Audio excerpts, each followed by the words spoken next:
गांव से कुछ दूर एक सुंदर पहाड़ी के किनारे एक साधु महात्मा शिवानंद एक कुटिया में रहते थे। शिवानंद की उपस्थिति में एक अनोखी शांति थी। उनके चेहरे पर हमेशा एक हल्की मुस्कान रहती थी और उनकी आंखों में जीवन का गहरा ज्ञान चमकता था। वह बहुत कम बोलते थे, लेकिन उनके मौन में ही एक गहरी सीख छिपी रहती थी, जिसे समझने के लिए लोग उनके पास दूर दूर से आते थे। गांव के लोगों ने महसूस किया था कि महात्मा शिवानंद के पास जाकर बैठने से ही उनकी समस्याएं हल्की हो जाती थीं। उनका मौन इतना शक्तिशाली था कि लोग उनके पास से लौटकर अपने भीतर एक अनोखी शांति और समाधान महसूस करते थे। जब कोई अपनी समस्या लेकर आता तो शिवानंद बिना कोई उत्तर दिए बस उनकी बात सुनते और धीरे से सिर हिला देते। लोग कभी कभी परेशान होते कि उन्हें कोई स्पष्ट उत्तर नहीं मिला, लेकिन उनकी आंखों की चमक में एक उत्तर छिपा होता था जिसे हर कोई समझ नहीं पाता था। उसी गांव में एक युवक अजय रहता था। अजय का मन भी बड़ा था और उसके सपने उससे भी बड़े थे। वह बचपन से ही सोचता था कि वह एक दिन कुछ महान करेगा और अपने परिवार और गांव का नाम रोशन करेगा। उसके पास बड़ी बड़ी योजनाएं थीं और उसके दोस्तों और परिवार का भी उसे भरपूर साथ था। लेकिन जैसे जैसे जीवन में चुनौतियां बढ़ीं, अजय का आत्मविश्वास डगमगाने लगा। अजय ने नौकरी के लिए कई जगह प्रयास किया, लेकिन हर बार उसे असफलता मिली। उसकी कड़ी मेहनत और प्रयासों के बावजूद उसे कहीं भी मौका नहीं मिल रहा था।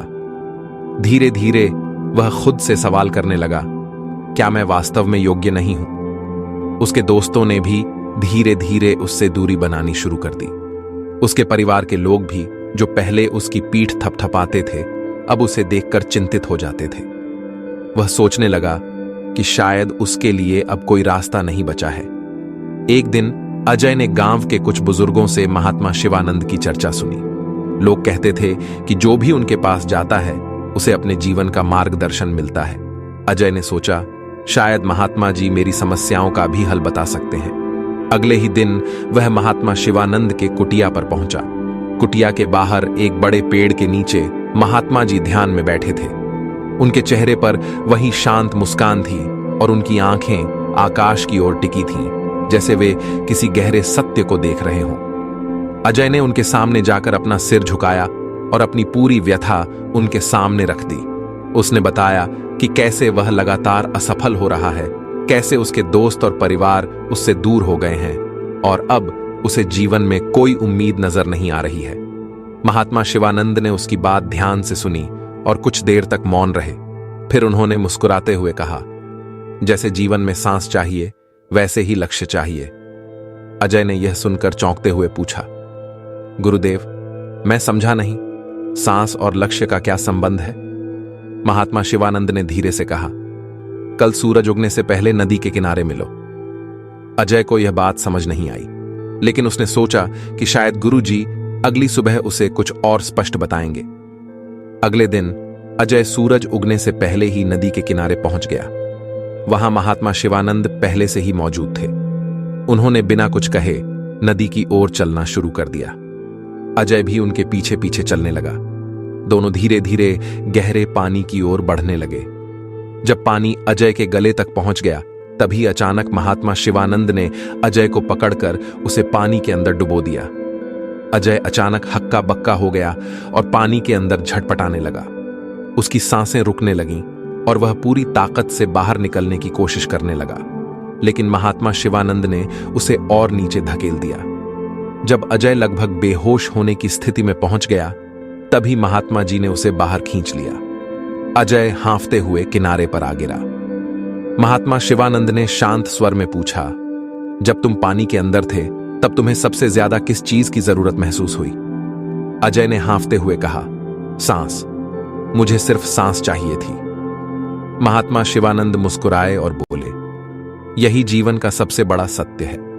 जब तुम्हें किसी चीज की जरूरत उतनी ही गहरी हो जितनी सांस की, तभी तुम उसे पूरी ताकत से पाओगे। जब तुम्हारी इच्छाएं कमजोर होती हैं तो तुम्हारा प्रयास भी कमजोर होता है। अजय ने यह सुनकर गहराई से सोचना शुरू किया।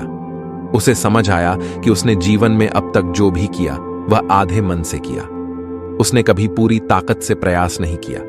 हर असफलता के बाद उसने भाग्य को दोष दिया और पूरी तरह से समर्पित होकर कोशिश नहीं की।